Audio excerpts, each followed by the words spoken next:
নমস্কার। যুক্তি তর্ক সঙ্গে অর্কই আপনাদের স্বাগত। আপনাদের সঙ্গে আমি অর্কপ্রভ সরকার। একজন জনপ্রতিনিধির কাজ কি? এলাকার মানুষের সঙ্গে যোগাযোগ রাখা, তাদের সুখ দুঃখে পাশে থাকা এবং বিধায়ক তহবিলে তারা যে টাকা পান সেই টাকায় এলাকার উন্নয়ন করা। এবং পাশের বাড়ির ছেলে বা পাশের বাড়ির মেয়ে হিসাবে আমরা আমাদের জনপ্রতিনিধি বা বিধায়ককে পেতে চাই। সবাই যে এই ব্যাকরণ মেনে চলেন তা তো নয়। কেউ কেউ ভীষণ রকম ভাবে মানুষের পাশে থাকেন, দলমত নির্বিশেষে মানুষকে পরিষেবা দেওয়ার চেষ্টা করেন। সেই ভোটারদের কাছেও যান যারা তাকে নির্বাচনে ভোট দেন না, কিন্তু একবার নির্বাচিত হয়ে গেলে বিধায়ক কিন্তু দলমতের ঊর্ধ্বে যান এবং নিজের কেন্দ্রের মানুষের উপকারের জন্য তাকে সর্বদা সচেষ্ট হতে হয়। একটা ঘটনা সামনে এসছে। একটি মেয়ে, তার বাবা পুলিশে চাকরি করতেন, 2010 সালে মারা যান কাজ করতে করতে। তাহলে কাজ করতে করতে কোনো সরকারি চাকরির মৃত্যু হলে তার ছেলে বা মেয়ে সেই চাকরিটা পেতে পারে। সেই মেয়েটি 2010 সাল থেকে আবেদন করে আসছে। প্রথমে তাকে নাকি বলা হয়েছিল গ্রুপ সির জন্য আবেদন করতে, কিন্তু গ্রুপ সিতে শূন্য পদ না থাকায় গ্রুপ ডি, কিন্তু আবেদনই সার। 2010 থেকে 2025, 15 বছর পেরিয়ে গেল, এখনো চাকরিটা জোটাতে পারল না। তো সেই মেয়েটি বিধায়কের শরণাপন্ন হল। বিধায়ক মানব দরদী, উপকার করার তার একটা আন্তরিকতা আছে এবং অনেক সময় নিজের পকেটের টাকা খরচ করেও মানুষের জন্য কাজ করেন। সেটা রেশন থেকে শুরু করে কমিউনিটি কিচেন, অনেক কিছু, এবং এলাকার উন্নয়নও তিনি করেছেন। বিধায়ক বলেন যে আমার তো রাজনীতি থেকে নেওয়ার কিছু নেই, বরঞ্চ দেবারই আছে, এবং তিনি একজন প্রতিষ্ঠিত শিল্পপতিও বটে। তা সেই ভদ্রমহিলা বিধায়কের শরণাপন্ন হন। বিধায়ক তার কাছ থেকে বিষয়টা শুনে জেলার পুলিশ সুপারকে বলেন যে বিষয়টা দেখতে। পুলিশ সুপার তার অধস্তন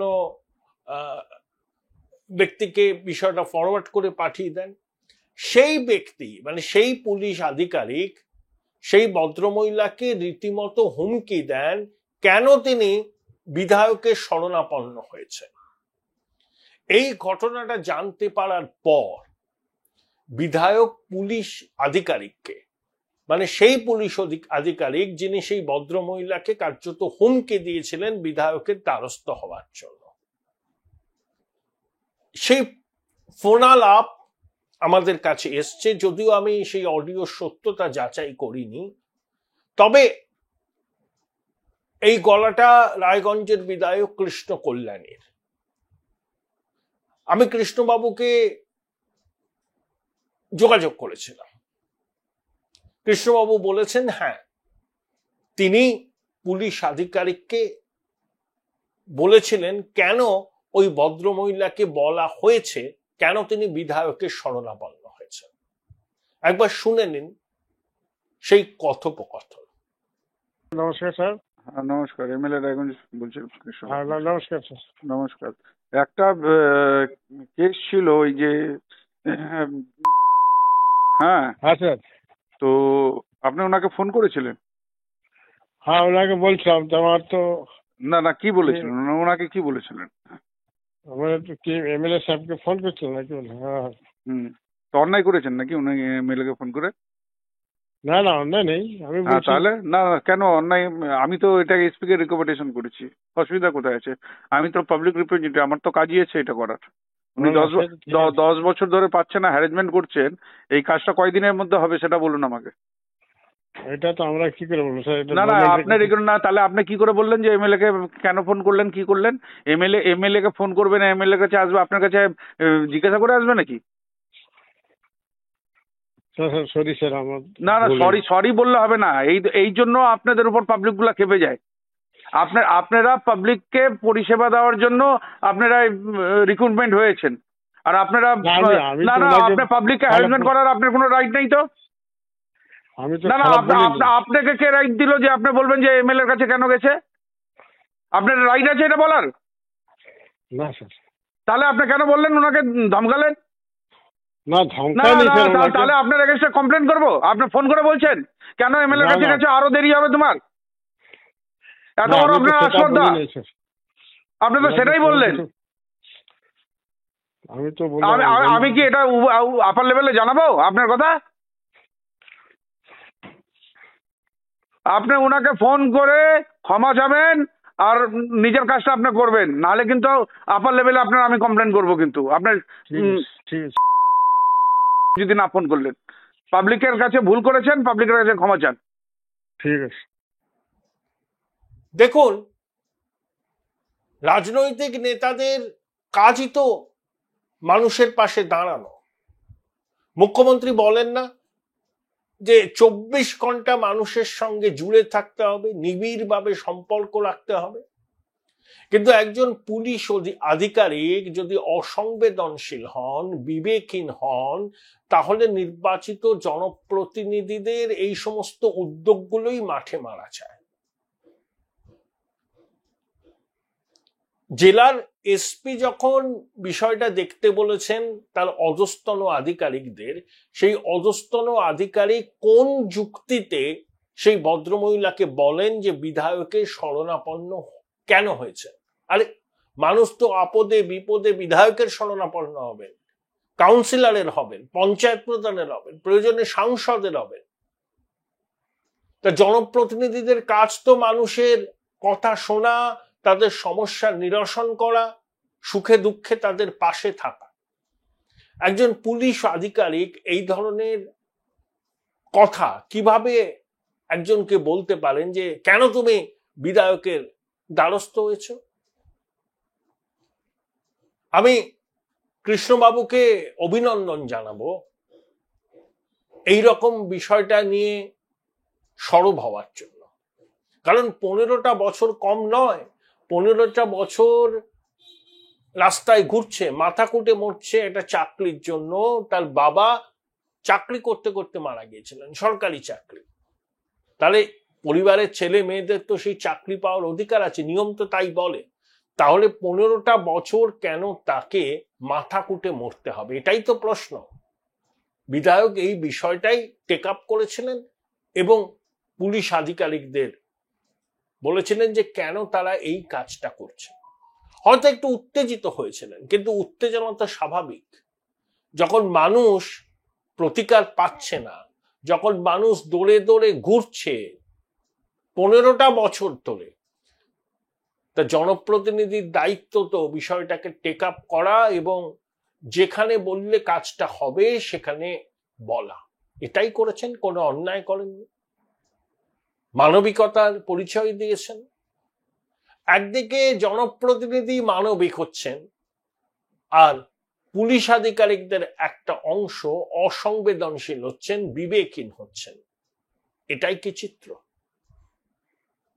এই ঘটনাটা জানার পর আমি সেই জন্য এই প্রতিবেদনটা করলাম যে সবসময় আমরা জনপ্রতিনিধিদের দিকে অভিযোগের আঙুল তুলি, তারা অসংবেদনশীল হয়েছেন, তাদের টিকি খুঁজে পাওয়া যায় না জেতার পর, তারা এলাকার মানুষের সুখ দুঃখের খবরাখবর রাখেন না। এখানে কিন্তু এটা একটা ব্যতিক্রমী ঘটনা। কৃষ্ণবাবু কিন্তু এইভাবেই তার নিজের কেন্দ্রের মানুষদের সুখে দুঃখে পাশে থাকার চেষ্টা করেন। রায়গঞ্জ কেন্দ্রের বিধায়ক তিনি, রায়গঞ্জের সর্বপ্রথম তৃণমূল কংগ্রেসের নির্বাচিত বিধায়ক। প্রশাসনের আধিকারিকদের উচিত এই অসংবেদনশীল সরকারি কর্মকর্তাদের বিরুদ্ধে ব্যবস্থা নেওয়া। ব্যবস্থা নিলে পরে প্রশাসনের দায়বদ্ধতা সুনিশ্চিত হয় এবং প্রশাসনের ভাবমূর্তি জনগণের কাছে উজ্জ্বল হয়। এটা বাস্তব। এবার একটা অন্য প্রসঙ্গে আসি।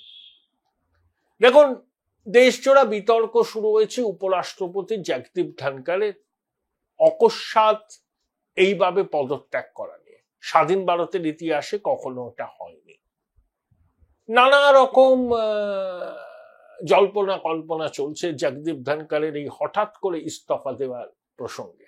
বিশেষ করে সপ্তাহ দুয়েক আগে তিনি জেএনইউতে গিয়ে বলেছিলেন 2027 সালের অগস্ট মাস পর্যন্ত তার মেয়াদ আছে, ততদিন পর্যন্ত তিনি থাকবেন, তারপর কি হবে সেটা ভবিষ্যতের গল্প। কিন্তু কি এমন হলো যে জগদীপ ধনখড়কে হঠাৎ করে ইস্তফা দিতে হলো? যে ব্যাখ্যাগুলো শোনা যাচ্ছে, একটা হচ্ছে জাস্টিস ভার্মার ইমপিচমেন্টের জন্য বিরোধীদের আনা মোশন তিনি গ্রহণ করেছিলেন, ট্রেজারি বেঞ্চ অন্ধকারে ছিল, লোকসভাতে সরকার এরকম একটা মোশন এনেছিল, রাজ্যসভাতেও সরকার মোশন আনুক এটা সরকার পক্ষ চাইছিল, কিন্তু জগদীপ ধনখড় সরকারি পক্ষকে অন্ধকারে রেখে 66 জন বিরোধী দলের সাংসদদের আনা প্রস্তাবকে অনুমোদন দিয়ে আলোচনার কথা বলেছিলেন, সেটা শাসক ভালোভাবে নেয়নি। দুই, জেডি ভান্স আমেরিকার ভাইস প্রেসিডেন্ট যখন ভারত সফর করেন ওই পেহেলগামের হামলার সময়, Join Indian Institute of Hotel Management now. Right choice, right decision. Protocol কি বলে? প্রোটোকল বলে আমেরিকার ভাইস প্রেসিডেন্ট আসছেন, আমাদের দেশের ভাইস প্রেসিডেন্ট তার সম্মানে নৈশভোজের আয়োজন করবেন, কিন্তু জেডি ভান্সের সঙ্গে জগদীপ ধনখড়ের কোনো দেখা সাক্ষাৎই হয়নি। 3, জগদীপ ধনখড় সস্ত্রীক একটা বিদেশ ভ্রমণের পরিকল্পনা ছিল, কিন্তু সরকার নাকি সেই পরিকল্পনাকে আটকে দেয়। আরো নানাবিধ কারণ আছে। আমি প্রিন্টে শেখর গুপ্তাকে যে একটা কনভারসেশন শুনছিলাম জগদীপ ধনখড়ের, তিনি বলছেন I can't be dictated by anyone, তিনি যেই হোক না কেন। তাহলে তিনি কারোর নির্দেশে চলতে চাননি বলেই কি তাকে অকস্মাৎ সরে যেতে হলো? এবং প্রধানমন্ত্রী এক্স হ্যান্ডেলে যে বার্তাটা দিয়েছেন একটা লাইনে খুব সিগনিফিকেন্ট, যে উনি অনেক সুযোগ পেয়েছিলেন। পরবর্তী উপরাষ্ট্রপতি কে হবে সেটা এখনই এই মুহূর্তে বলা সম্ভব নয়। শরিক দলের কেউ হবে, জেডিইউ এর কেউ হবে, টিডিপির কেউ হবে, নাকি বিজেপি কাউকে করবে সেটা পরের বিষয়। কিন্তু জগদীপ ধনখড়ের এইভাবে চলে যাওয়াটা গুঞ্জন কিন্তু থামছে না, শাসক দল কিন্তু বিব্রত। মুখ্যমন্ত্রী বলেছেন নিশ্চয়ই কিছু গড়বড় আছে। শুভেন্দু অধিকারীর সঙ্গে জগদীপ ধনখড়ের ঘনিষ্ঠ যোগাযোগ ছিল, তিনিও এক্স হ্যান্ডেলে এই বিষয় নিয়ে একটি শব্দ খরচ করেননি। এখন দেখার যে জগদীপ ধনখড় কি সত্যপাল মালিকের ভূমিকায় অবতীর্ণ হবেন, এটার দিকে আমাদের নজর থাকবে। যখন পুলওয়ামায় জঙ্গি হামলা হলো সিআরপিএফ এর কনভয়ে, সত্যপাল মালিক তখন ছিলেন জম্মু কাশ্মীরে, আর প্রধানমন্ত্রী নরেন্দ্র মোদী তখন বেয়ার গিলসের শুটিং এ ব্যস্ত ছিলেন সেই দিনে। তা সত্যপাল মালিক কিছু প্রশ্ন করেন, শোনা যায় সত্যপাল মালিক অনেক জায়গাতে বলেছেন যে তিনি যখন প্রধানমন্ত্রীকে কিছু বিষয় উত্থাপন করেছিলেন, প্রধানমন্ত্রী নাকি তাকে বলেছিলেন তুম চুপ রাহো, ইয়ে বহুত বড়া কুছ হ্যায়। তারপরে একটি বেসরকারি কোম্পানি জম্মু কাশ্মীরের সরকারি কর্মীদের ইন্স্যুরেন্সের ব্যবস্থা করবে, তার জন্য নাকি ঘুষ দেওয়ার প্রস্তাব এসেছিল, তিনি রাজি হননি। নানা রকম কথা বলে সত্যপাল মালিক তখন একটা বিতর্ক তৈরি করেছিলেন। অনেকে বলছিলেন প্যান্ডোরার বাক্স খুলে গিয়েছিল, বিরোধীরা বিষয়গুলো নিয়ে সরব হয়েছিলেন, এবং সত্যপাল মালিকের বাড়িতে সিবিআই অভিযান পর্যন্ত চালিয়েছিল। এখন দেখার যে জগদীপ ধনখড় চুপচাপ থাকেন নাকি সত্যপাল মালিকের মতো মুখ খোলেন, এটা আগামী দিনের দিকে নজর থাকবে। অনেকে বলছেন না যে জগদীপ ধনখড় সংঘের খুব ঘনিষ্ঠ ছিল, খুব ভুল তথ্য।